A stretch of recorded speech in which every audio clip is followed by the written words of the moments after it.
En esta conversación hablé con Daniel Guarín, artista emergente con afinidad al bolero, al pop, al rock alternativo, el soul y el gran espectro de la música de cuerdas que define parte del territorio del oriente de Antioquia. Dani y yo hemos colaborado recientemente en la producción de una canción que pronto saldrá a la luz y en la que hemos decidido lucirnos, él con su apasionada voz y letra y yo con los instrumentos. Decidí invitarlo a hablar sobre comenzar en la música. Y muy pronto me contó su historia, su contacto con este arte, sus referentes. Debo decir que nos une la doble militancia entre la música y la arquitectura. Él como estudiante y yo como profesor, aunque no en su facultad. Aquí, la conversación. Bueno, estamos listos. Dani, como te decía, esto es una conversación. No es tanto como una entrevista, aunque sí te voy a preguntar algunas cositas personales. Sos el primero que va a participar como de este proyecto. Es un proyecto que yo te he dicho a vos que a mí me cuesta llamarlo podcast, porque yo siento que se ha desvirtuado un poquito esa palabra. Quiero llamarlo, es como unas conversaciones. Esto no estoy seguro de cuál va a ser el título. Pero lo que yo quiero hablar con vos es sobre comenzar en la música. Seguramente esto que ya está sonando aparece después de una introducción que ya hice, donde digo con quién estoy hablando y todas las cuestiones pues como técnicas. Entonces vamos a tratar de hacer una conversación bien espontánea a raíz de unos hilos que yo fui digamos disponiendo para esto y que los vamos a tejer. Dani, ¿cómo estás? Nico, excelente, muy contento de estar acá y Qué por chimba. la invitación. No, Dani, súper bienvenido. Estos días, pues hay que decir que este es el segundo intento de grabar esta conversación. Y estos días hemos estado compartiendo mucho música y pues otras conversaciones en otros escenarios y de otros temas, pero siempre con una profundidad muy bacana. Y vos digamos que te has abierto personalmente a escuchar y también a compartir cosas que piensas de un montón de cosas que te han pasado y que ya miraremos y tendremos la oportunidad de escuchar. Que nos los digas. Dani, vos sos principalmente guitarrista, ¿cierto? Sí. Y vos vivís en Marinilla y ya me has contado como la historia que has tenido en torno a la música, pero para que quede grabado, ¿cómo empezó tu contacto con la música? Bueno, todo empezó cuando nací. Bueno, incluso antes de nacer, porque estos días estaba conversando con mi mamá y ella estaba justamente terminando como sus últimas etapas de la universidad, entonces tuvo como un acercamiento a un experimento, por decir así, justamente con el embarazo, que era de estimulación musical. Ok. Entonces, Pero un experimento en la clínica. Okay. No, ella entró de su embarazo. Pero ella misma decidió hacer el experimento, ¿o qué? Sí, porque escuchó algo como... O sea, no fue control prenatal, nada de eso, ella No. se enteró de que eso estaban haciendo y lo hizo. Sí, creo incluso que una de las materias en enfoque de educación, porque ella siempre se enfocó en la educación, hablaba sobre esa educación desde antes de nacer. Entonces el enfoque que se le daba principalmente al embarazo podía definir muchos matices en la vida del niño. Uh-huh. Y ella lo que comenzó a hacer fue como estimulaciones por medio de vibración y por medio de sonidos. Me ponía música clásica y también hacía lecturas de poesía y de todo eso. Entonces creo que esa parte del inicio del embarazo fue la que me llevó a que fuera un poco intuitivo con la música, porque como te comentaba, no soy una persona académica. A pesar de que sí has pasado por una academia. Sí. De forma muy intuitiva he ido como abordando la parte de la música. Pero ha sido exactamente, a pesar de que pues ya nos contarás como tu experiencia en torno a la estudiantina y todo esto, pero tu contacto con la música es espontáneo, ¿cierto? Sí. Listo, continúa Dani, perdón. Dale. Entonces, bueno, ya de ahí comienzo a escuchar a mi abuelo desde muy pequeño. Mi abuelo tocaba guitarra, ¿El papá de tu acústica, mamá? el papá de mi mamá, Ya. sí. Yo estaba muy pequeño, siempre me sentaba en la pierna de él y yo lo escuchaba. Me imagino tocando boleros, tangos. Tangos, mucho tango. Sí, es una persona extremadamente bohemia. Wow. Le encantaba mucho Gardel y ¿Y lo combinaba con vino? sí, ¿Le gusta mucho el vino a tu abuelo? sí. Bueno, en este momento ya no puede, pero cuando Pero le podía y gusta. sí, le gusta. Le gusta, pero no puede consumirlo. Listo. Y entonces te sentabas en la pierna de tu abuelo a escucharlo tocar tangos. Y entonces. Y bueno, a partir de ahí hubo una iniciación musical en la escuela. Esa iniciación musical fue con flauta.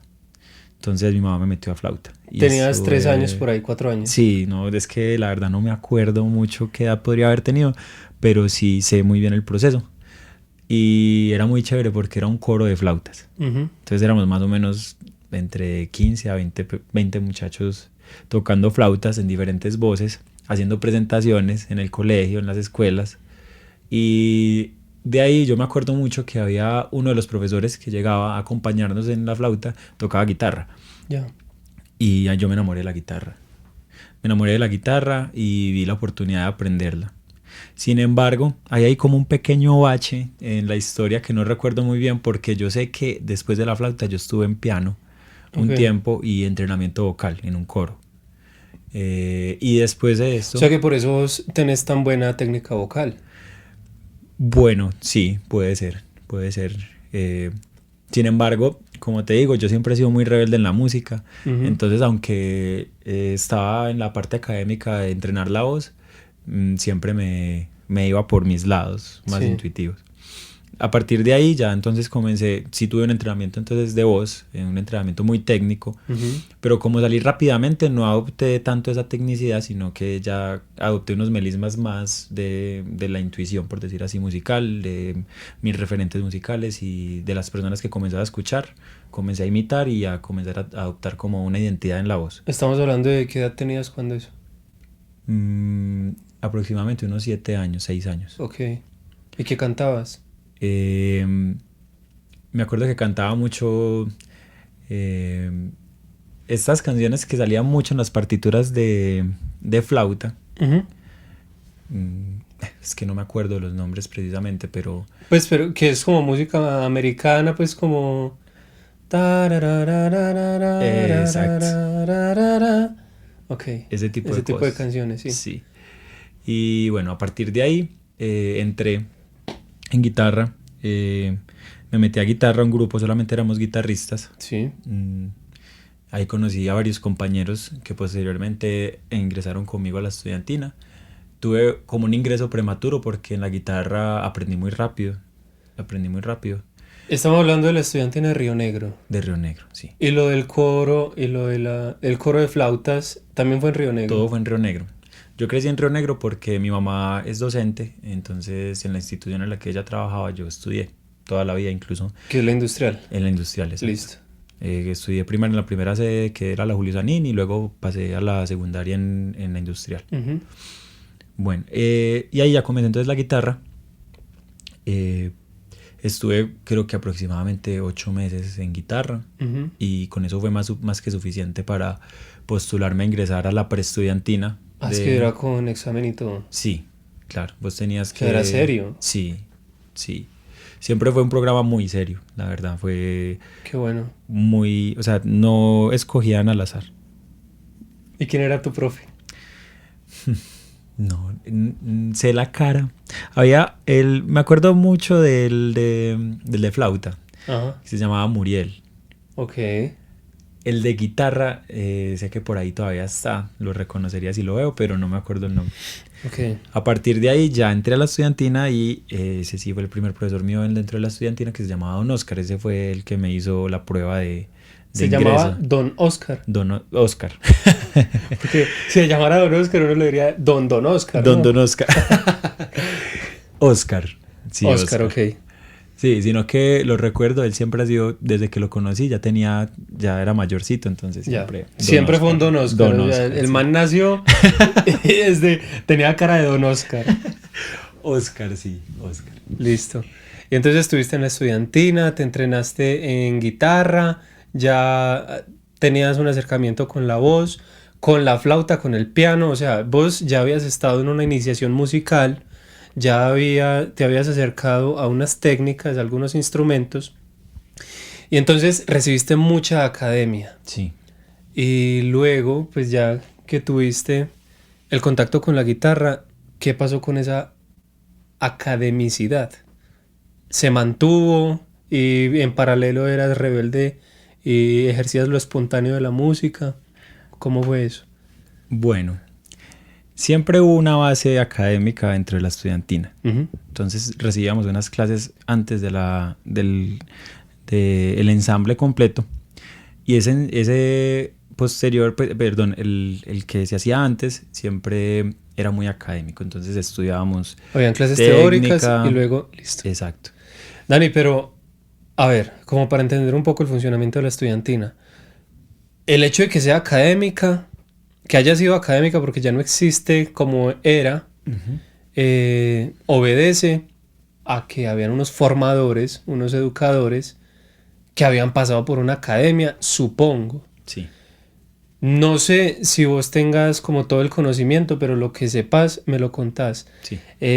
Esta gente que enseñaba eran de acá de Río Negro, aprendieron música en Río Negro, se formaron en otras ciudades. Quizás lo que yo conjeturo es que pueden ser unos personajes, sí, que enseñaban música o enseñan música, se formaron probablemente en la Universidad de Antioquia, oriundos de Río Negro, se fueron a estudiar a la Universidad de Antioquia y al volver le retribuyeron eso a la comunidad. No sé si sea así, profes de la UDA o viajaron por el mundo a formarse como músicos y trajeron ese conocimiento, o era algo empírico. Eso diría mucho de la estudiantina. Yo sé que no era algo empírico. Habían algunos profesores que eran formados en Río Negro, pero el director... ¿Y formados dónde? No sé dónde se formaron, pero... Esa pregunta hay que respondérnosla en algún momento. Pero pues uno puede intuir que pudo haber sido la de Antioquia, que era la escuela más cercana como de música, ¿cierto? Sí. Y Carlos Franco, que fue el director, él sí sé que tuvo muchísimos matices del resto del mundo. Él siempre ha viajado muchísimo, incluso tuvo mucho que ver con la cultura hindú. Y mucho sé contacto que hizo con la India. muchísima música allá. Muchísima música. ¿Hizo música? Sí. Allá. Sí. Yo a él no lo conozco estrechamente. Sí. De hecho, ha sido como un descubrimiento también del hombre por referencias.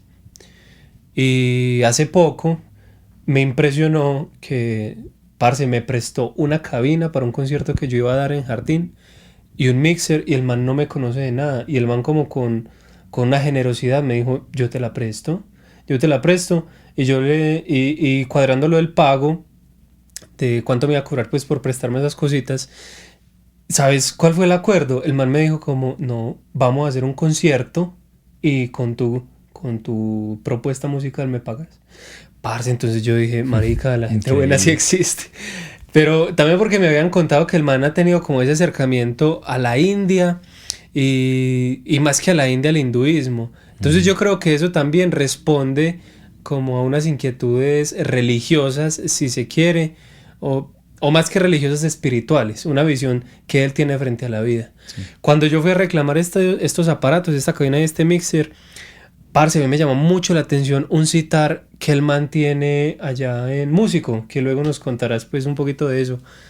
Entonces, claro, yo con mi amor por los Beatles y el seguimiento que le he hecho a Harrison, que se declara Hare Krishna y aprende a tocar el sitar, parce, yo vi ese instrumento y yo dije, yo tengo que tocar esa vaina.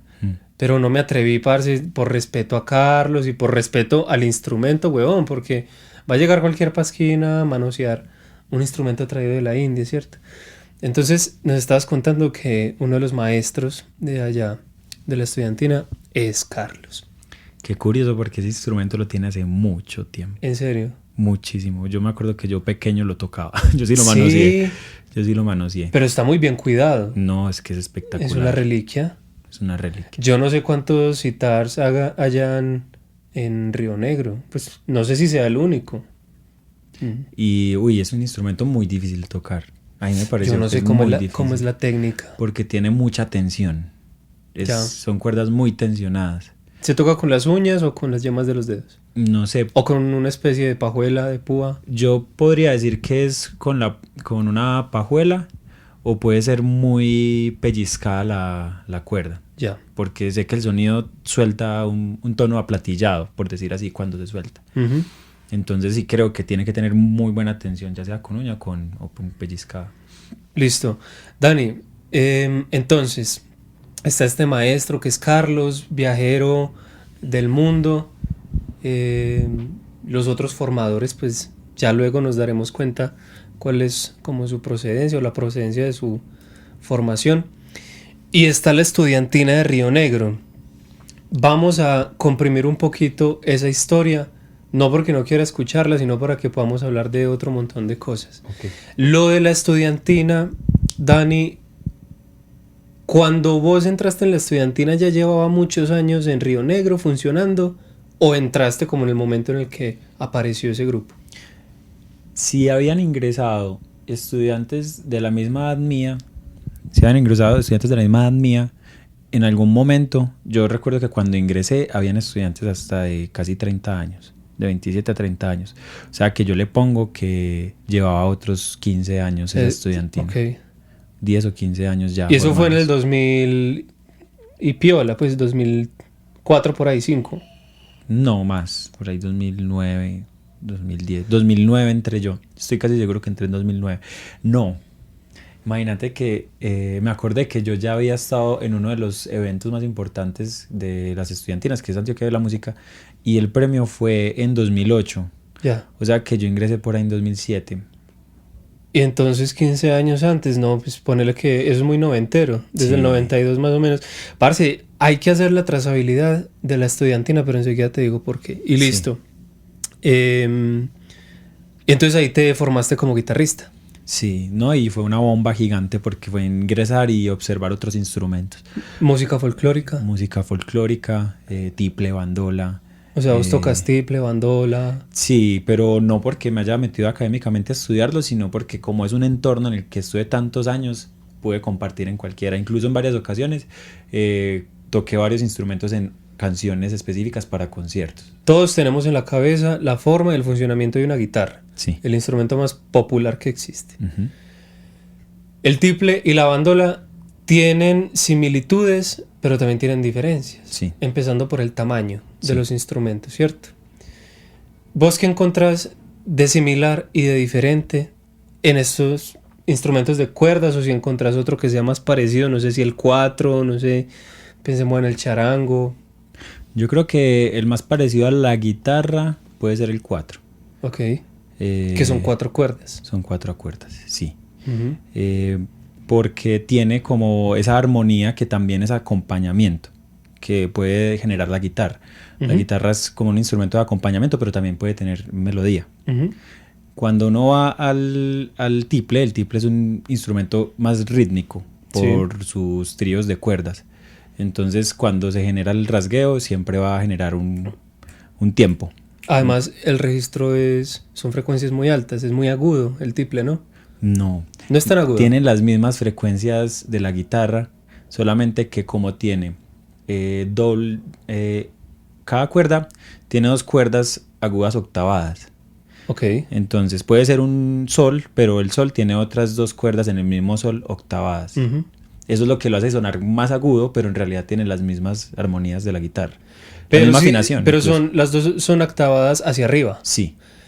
Pero entonces, listo, tendrá la misma afinación, o no la misma afinación, pero tendrá las frecuencias de la guitarra, pero adicionalmente tiene reforzadas las frecuencias altas. Sí. Entonces por eso es que uno lo siente como más chilloncito. Tiene un cuerpo más agudo. Listo. Y ya cuando vas a la bandola, pero es muy, muy interesante porque Claro, tiene el mismo cuerpo y la misma longitud de cuerdas prácticamente que la guitarra y adquiere ese sonido agudo.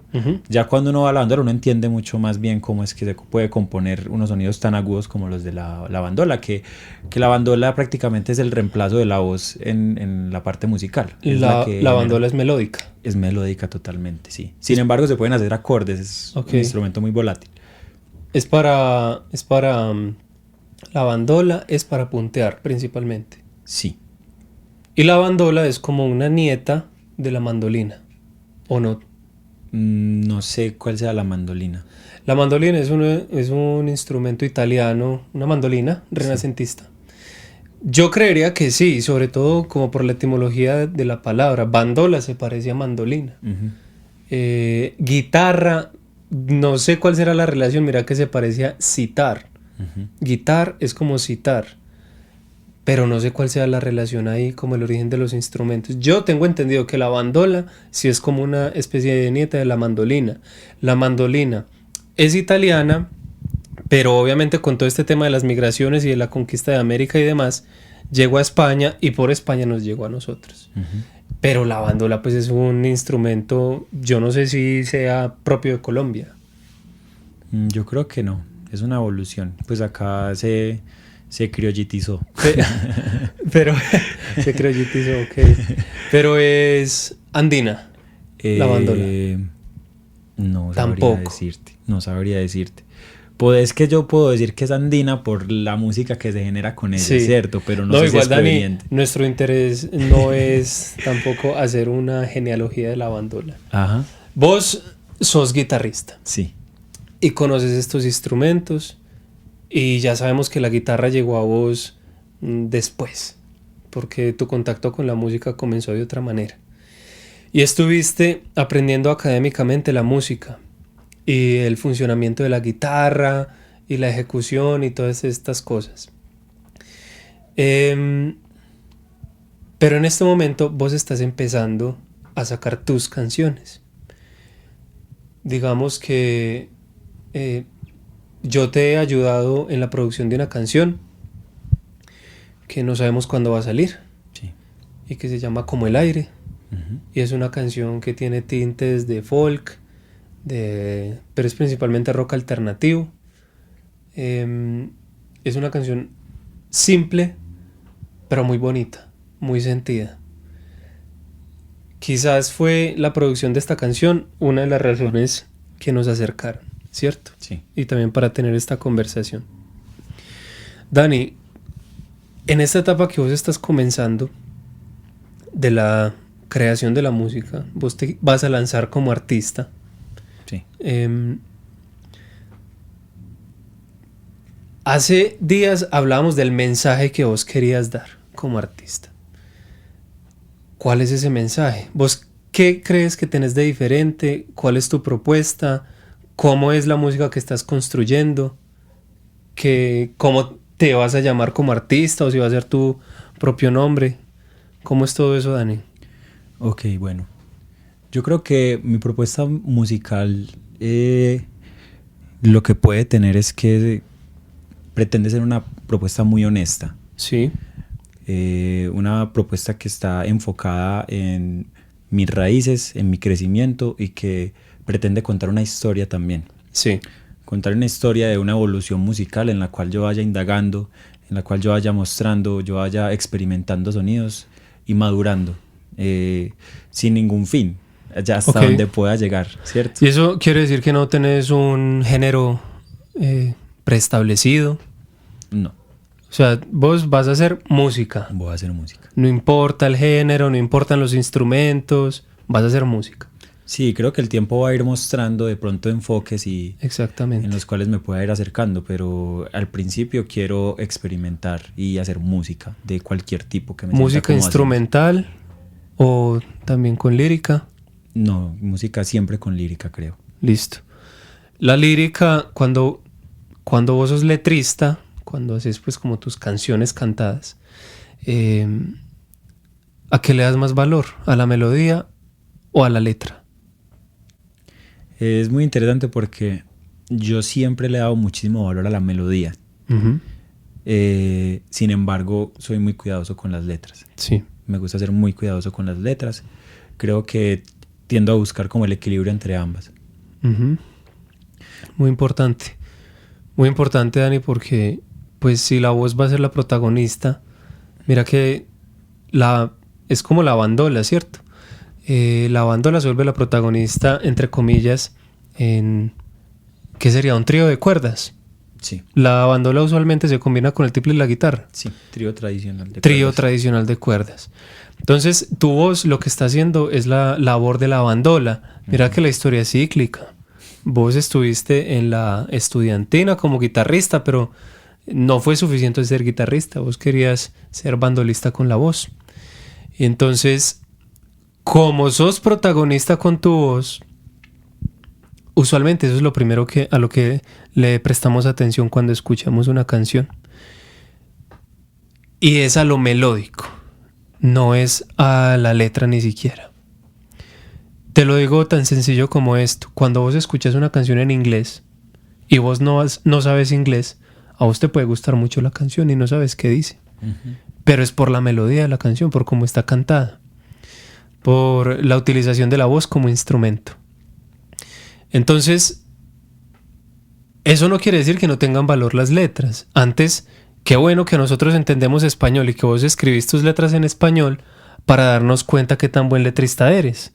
Y si ese producto que le estás arrojando al público desde la letra tiene algo profundo que entregarle, o si el valor tuyo va a ser solo melódico, o si va a ser un valor integral y vas a ser un artista muy teso en el que combinas lo melódico y lo lírico, si se quiere. No sé si la palabra correcta sea lírico para referirme a las letras. Tus canciones siempre van a tener letras, entonces por lo que estás diciendo. Sí. ¿Estarías dispuesto? La canción que nosotros hicimos en colaboración es un rock alternativo, como dije hace un momento, pero vos estarías dispuesto a acercarte a otra persona, por ejemplo, para hacer una canción de género urbano, un reggaetón. ¿Estarías dispuesto a hacer una champeta, una salsa, un metal? Creo que de eso dependería mucho en cómo me sienta de cómodo y cómo crea que me puedo desempeñar en el género. Uh-huh. Pero no es tanto el género, sino ese desempeño mío dentro del género. Sí, creo que puedo representarlo bien y puedo moverme bien en el género. Es más como cuestión de comodidad más que de género. Y también de saber cuál es el lugar que uno puede ocupar, ¿cierto? Sí. Es como lo que hemos hablado, Dani. Por ejemplo, a mí el color de voz tuyo, te lo decía esta tarde, se me parece mucho al de Juan Pablo Vega. Sí. Y Juan Pablo Vega, pues yo no le conozco un reggaetón a Juan Pablo Vega. Uh-huh. A lo mejor soy la persona más ignorante en Juan Pablo Vega. Pero para mí él hace un rock alternativo y ha tenido como sus momentos de big band y todas estas cosas.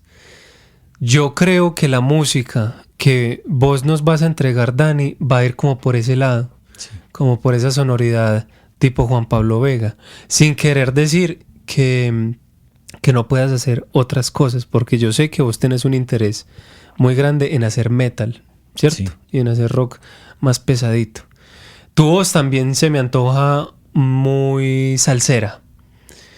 Se me antoja también muy para hacer boleros, además de que vos tenés como unos afectos muy bonitos por el bolero. Sí, es encontrar como el lugar al que uno pertenece. No te imagino haciendo un scream, no te imagino haciendo un gutural, uh-huh, tampoco te imagino haciendo una ópera pues así súper académica. Yo creo que lo tuyo son otras cosas, pero quiero subrayar que puede que me esté equivocando. Yo vuelvo a decir que esta canción en la que estamos colaborando pues es un rock alternativo, pero vos tenés más canciones. Vos has compuesto más canciones. ¿Cuántas canciones has compuesto, Dani? Yo creo que han sido unas entre 8 a 10 canciones que he llegado a componer. ¿Y las vas a grabar todas? De esas canciones queda una. Una viva. El resto ¿solo están esa? Perdidas. No esta. Otra que más. Justamente estoy Listo. construyendo. Ok. ¿Y qué le ha pasado a las otras? Creo que entraron dentro del ciclo de repetición a tal punto que les perdí el sentido y las las dejé, las abandoné. Fueron ensayos, estabas buscando cosas y Sí. cuando las encontraste ya agotaste la canción y listo. Sí. Incluso es muy interesante porque justo cuando llegó esta canción que estamos grabando, esa canción la sentí súper segura. Yo Ujú. dije, esta canción, Ya estaba muy lista, sí, muy armada desde la composición. exacto. Cosa que no me había pasado con las otras canciones. Ujú. Eso suele suceder, Dani. Pues, a ver, yo te estoy como haciendo preguntas y conversándote en torno al ser artista emergente, pero yo también soy un artista emergente. Sí. Yo también soy un músico que apenas está empezando. Digamos que el camino que vos vas a empezar, yo ya he caminado por ahí, pero a mí me falta mucho camino. Pues, digamos, sí, yo he pasado apenas una estacioncita. Entonces, parce, ese momento en el que tú estás es una nota porque es un momento en el que hay todo para aprender. Y es un momento en el que uno tiene mucha hambre de entender cómo funciona la grabación, la producción, la composición. Yo no siento que en este momento yo sea un gran compositor, por ejemplo, o un gran instrumentista, o un gran músico, o un gran productor. Pero yo tengo alguna experiencia, así sea poquita. Experiencia que vos vas a tener. Parce, y es una nota cuando vos... Cosas tan sencillas como estas. Cuando vos entendés lo complejo que es pararte frente al micrófono para hacer una sola frase, una sola melodía con tu garganta, es que eso es muy complejo. O sea, uno le presiona la R al teclado del computador para empezar a grabar y de pronto uno se vuelve mal cantante. De pronto le falla la memoria y le toca repetir y repetir hasta que salga perfecto porque el producto que queremos hacer lo queremos hacer perfecto. Y aún cuando sacamos la canción, cuando creemos que ya está completa, sentimos que le falta. Y luego nos damos cuenta de que la música no se puede hacer solo. Que el arte es un trabajo construido mínimo de a dos. Y entonces que en la composición van a venir otras mentes y otras manos a moldear. Y que luego en la grabación viene otra gente. Y que luego en la mezcla. Y después en la masterización. Y luego en la promoción. Parce, vas a entender cómo funciona todo eso. Y lo bacano que es encontrarse con el otro para terminar de pulir ese producto que uno le va a entregar a los oyentes. Pero quiero decirte, Dani, que la canción con la que corriste el riesgo de que yo te la produjera, esa canción, parce, a mí me gusta mucho. Me parece una canción muy bonita. También debo decirte que no le he parado bolas a la letra. Solo sé que dice como el aire. Pero sí sé que tiene unas frases muy bellas. Hablas de la gota de agua, hablas del abanico de no sé qué. Y es poca letra, pero está bien construida. No tiene rimas obvias. Uh-huh. No termina en ninguna parte en ar, er, ir. Tiene una melodía muy bella. Y logramos hacer unos solos de guitarra eléctrica muy bellos también. Yo creo que es una gran canción, Dani. Y lo que hemos logrado, al menos a mí me gusta. Yo no sé si a la otra gente le pueda gustar, pero a mí me gusta. Y yo siento que a vos te gusta también. Dani, ¿cómo? Esta es una pregunta de esas de Reina. ¿Vos cómo te ves? ¿Dentro de un año? ¿Dentro de 5 años? ¿Dentro de 10 años? ¿Cuáles son tus ambiciones con la música y con tu proyecto? Bueno, hay cosas muy claras, ¿cierto? Y esas cosas claras no significa que no sea consciente de que puede ocurrir cualquier ramificación dentro de esa línea. Le das espacio al accidente. Exacto. Listo. Sí. Y más como estoy en la fase de experimentación y de conocer géneros y de indagar en la música. Pero sí tengo una línea que es como un trayecto que puedo ir como moldeando y puedo ir siguiendo. Uh-huh. Y es que me encantaría por lo menos en un año tener mi primer álbum completo. Cuando decís álbum son más de 7 canciones. Sí, pienso en 12 aproximadamente. Okay. Unas 12 canciones. Tener varias colaboraciones, colaborar con varios artistas. ¿Te interesa mucho eso? Sí. O sea, no sacar la música solo, sino Exacto. En colaboraciones, listo. Es que, y más que en este proceso que es de crecimiento, entonces creo que el crecer va de la mano de trabajar en equipo. Sí. Dentro de unos 10 años o 10 años yo ya me proyecté. La meta sería poder sentarme en una nominación y poder incluso disfrutar de un Grammy. Ok. Esa sería mi meta. Okay. Y creo que la tengo muy, muy a la vista, pues. Es como una meta que quiero lograr. Sin embargo, pues claro, estoy como muy abierto a que ocurran ramificaciones y a disfrutar del proceso, que yo creo que es lo más importante. ¿Y por qué un Grammy? ¿Por qué quieres estar nominado a un Grammy? Yo creo que hay tantos ojos y tantos oídos puestos sobre la música que se pueda llegar a ejercer y que pueda ser nominada, que me parece que puede ser un punto intermedio entre la música que pueda lograr. Puede ser un punto medio en el que a mí me indique que voy por un camino correcto, por decirlo así. Es como un checkpoint. Sin embargo, no es el fin. O sea, como te digo, es una mitad. Si no pasa... Si no pasa, no hay problema. Listo. Si no pasa, no hay problema. Súper. Lógicamente quieres vivir de la música. Sí. Sin embargo, te estás formando como arquitecto. Sí. Pero te lo digo así es porque yo también soy arquitecto y yo soy profe y yo he estudiado pues algunas cosas en torno al arte. Por ahí hice una maestría. Yo no tengo muchas verdades absolutas en mi vida, pero de las pocas que tengo, Dani, yo pienso que uno no debería ejercer una sola cosa en su vida. Y el hecho de que uno le invierta tanto a la música no lo hace a uno un mal arquitecto, o no lo hace a uno un mal profe. Y a vos sacar tu música y ganarte un Grammy, eso no es ninguna vergüenza, parce. Eso es un éxito. Eso es como, mira, este man es un excelente músico y aparte es un excelente arquitecto y aparte es una excelente persona y aparte, qué sé yo, es un excelente jugador de catapis, no sé. Pero entonces, parce, yo creo que uno sí tiene que ejercer muchas cosas en su vida, también por razones muy simples. Yo creo que uno debe cultivar la mente, el cuerpo y el espíritu. Eso es como una máxima, otra de las pocas verdades que yo tengo para mi vida. Y eso se lo aprendí a los renacentistas, sí, con esa visión del hombre universal. Cuando vos cultivas mente, cuerpo y espíritu, quiere decir que cultivas la mente, entonces nutrís tu mente, estudias, por ejemplo, una carrera, por ejemplo, una maestría, o por ejemplo, dominar un instrumento. Ahí estás cultivando tu mente.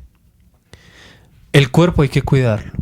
Entonces uno hace ejercicio, se alimenta bien, se echa cremitas para que no lo queme el sol, para mantener la piel humectada, exfoliada, no sé. Cuida el cuerpo.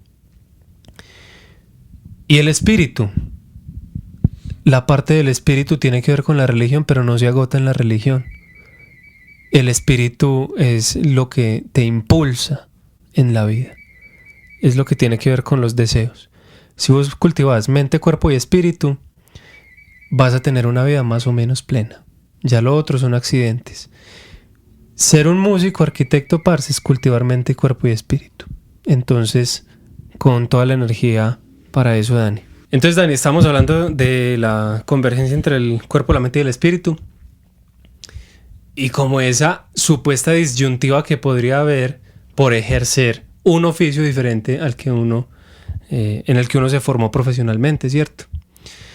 Pero yo quiero decirte también, Dani, que la música tiene mucho que ver con la arquitectura, pero mucho, porque son construcciones, porque tienen estructuras, porque hay que cerrarlas y tienen que haber espacios de transición entre las partes principales de una composición.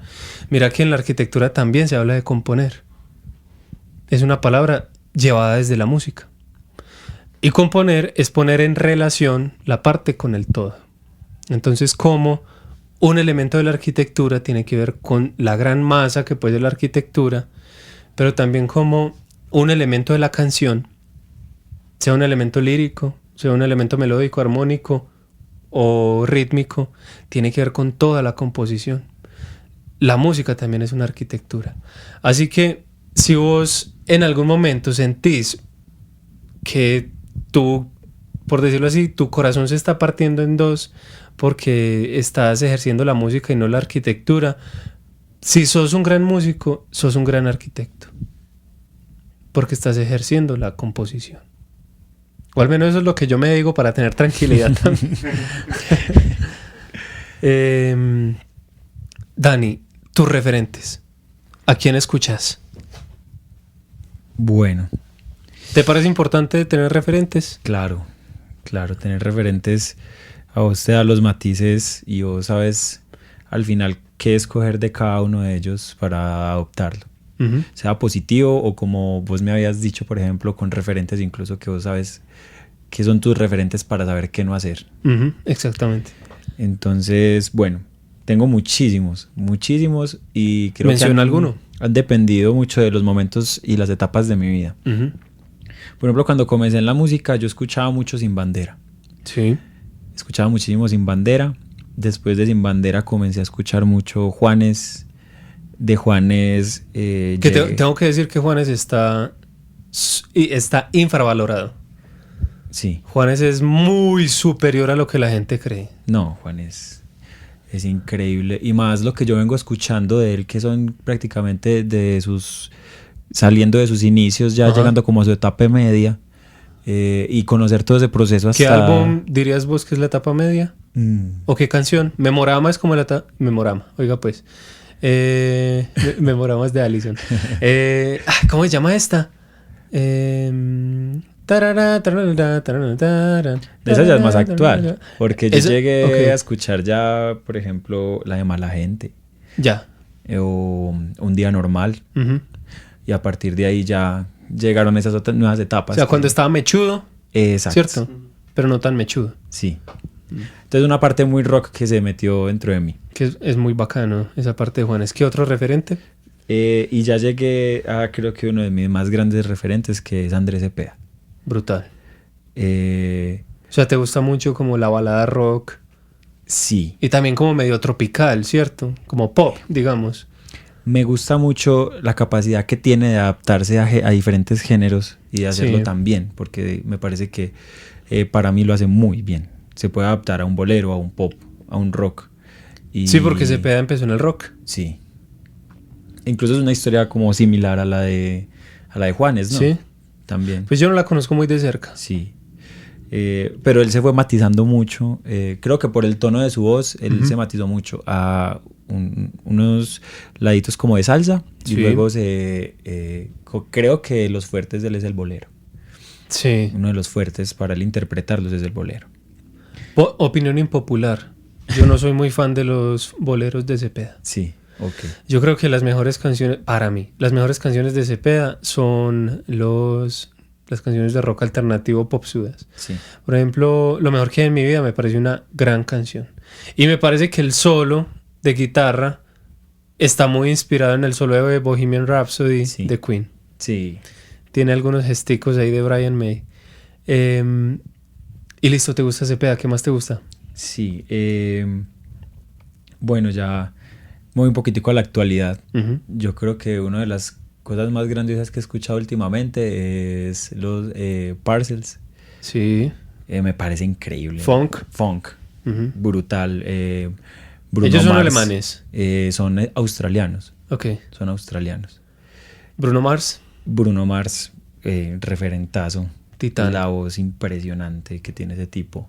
Anderson .Paak. Parce, ¿puedes creer que no conozco ese nombre? Uf, Anderson no. .Paak, como Sí. paquete. Sí. ¿Sí? Ha hecho unas colaboraciones con Bruno Mars. Creo que el último trabajo de Bruno Mars fue con Anderson .Paak. ¿Y como productor o qué? No. ¿Músico? Colaboraron. ¿Sí? Sí. Uy, parce, eso es ¿Y una qué cosa que tienes que instrumento escuchar. Batería. ejerce? ¿Batería? Batería y voz. Sí. Batería Brutal. de voz. Y tiene unos matices, parce, loquísimos. Tiene un feeling bacano. Uf, impresionante. Y es como funkero, también como bailable. Sí. ¿Qué nota? Tiene mucha identidad, ese tipo tiene muchísima identidad. Bruno Mars, Anderson .Paak. A ver, que se me escapa por acá. Importante. Necesito que digas un nombre.